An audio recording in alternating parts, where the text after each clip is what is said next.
इसके बारे में जानते हैं। सबसे पहले हम पंखुड़ी पोर्टल को किस तरह से ओपन कर रहे हैं। गूगल पर मैंने सर्च किया है पंखुड़ी पोर्टल और इस तरह से मैंने इसे ओपन कर लिया। अब हम लॉगिन पर जाएंगे। इसे लॉगिन करने के लिए हमें इस तरह से 2 ऑप्शन मिल रहे हैं, तो एडमिनिस्ट्रेटर, मिनिस्ट्री, स्टेट, डिस्ट्रिक्ट, हम ये वाला ऑप्शन यूज करेंगे।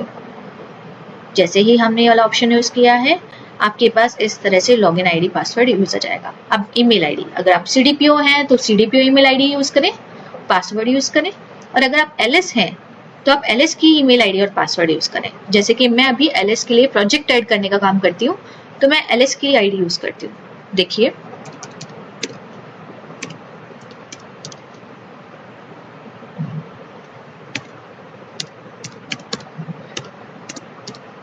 ये एलएस की आईडी है और इससे रिलेटेड पासवर्ड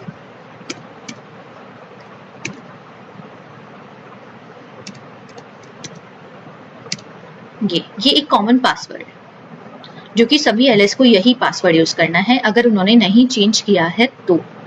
ठीक है, आप कॉमन पासवर्ड यूज करें। इसके बाद कैप्चा, आप कैप्चा यूज करेंगे।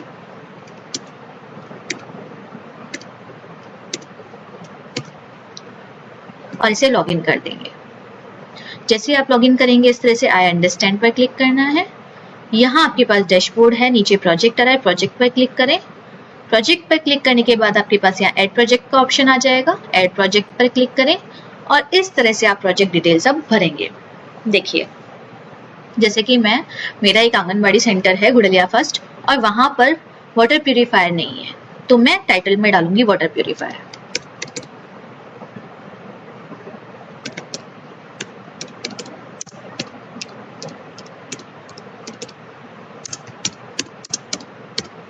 And RO. इसके बाद डेट, एस्टिमेट स्टार्ट डेट मुझे कब से चाहिए, मान लीजिए मैंने इसके लिए अप्लाई आज ही कर दिया है और मुझे नेक्स्ट मंथ तक इसके एस्टिमेट एंड डेट।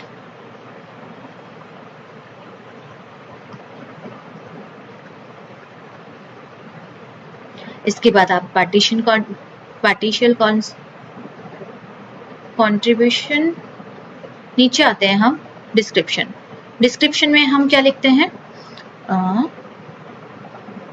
रिक्वायरमेंट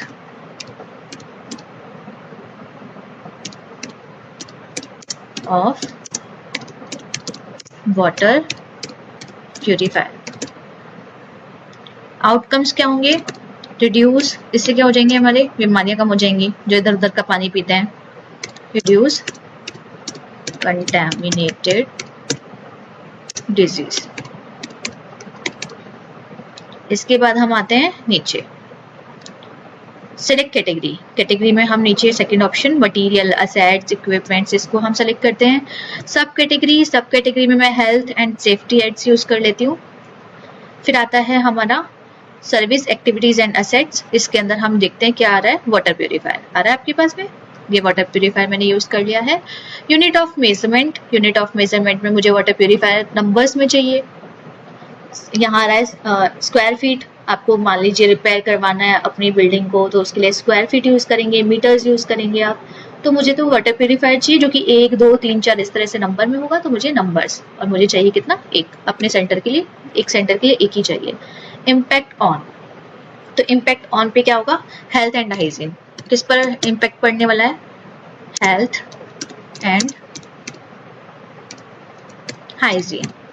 उसके बाद में इम्पैक्ट क्वांटिटी 1। अब हम आते हैं नीचे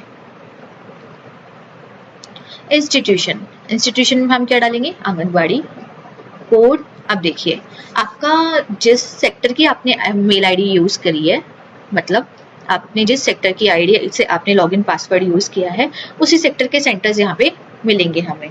तो मुझे जैसे कि करना है यहाँ पे गुड़लिया फर्स्ट, मुझे इस सेंटर के बारे में, मुझे इस सेंटर पर अपना वाटर प्यूरिफायर एंड आईओ चाहिए, तो मैंने इसी को ही क्लिक कर दिया है। यहाँ कुछ सेंटर्स पे आपको पुराने सेंटर कोड भी मिलेंगे, बट आपको यहीं से जो भी सेंटर कोड है और जो भी सेंटर का नेम है उसी को सेलेक्ट करना है। जैसे आप करेंगे तो साइड वाले में भी अपने आप आ जाएगा ऑटोमेटिक। डॉक्यूमेंटेशन आपको नहीं करना है, तो आप डॉक्यूमेंटेशन नहीं करेंगे और आप कहाँ जाएंगे, सबमिट पर। जैसे ही मैंने सबमिट पर क्लिक किया, तो मुझे अब देखना है कि इस एलएस के ऊपर सीडीपीओ कौन है। एलएस क्या है, हमारी मेकर, बनाने वाली, और सीडीपीओ कौन है, हमारे चेकर। तो देखिए इस प्रोजेक्ट के जिस प्रोजेक्ट के पे काम कर रही हैं एलिस, उस प्रोजेक्ट के जो CDPO हैं वो कौन है, चेकर, और वो कौन है, ये है। तो मैंने अपने डिस्ट्रिक्ट का, अपने प्रोजेक्ट का चेकर देख लिया है कौन है, और उन्हें क्लिक करके सबमिट कर दिया है। इस तरह से आपके पास सक्सेसफुल का मैसेज आ जाएगा और आपको सक्सेसफुली सबमिटेड कर देना है। अब आप ऐड प्रोजेक्ट नेक्स्ट सेंटर का आप वापस इसी तरह से कर सकती हैं। जैसे मैं वापस चली जाती हूँ ऐड प्रोजेक्ट, और इस तरह से मैं वापस अपने दूसरे सेंटर की डिटेल्स फिल कर दूंगी। धन्यवाद।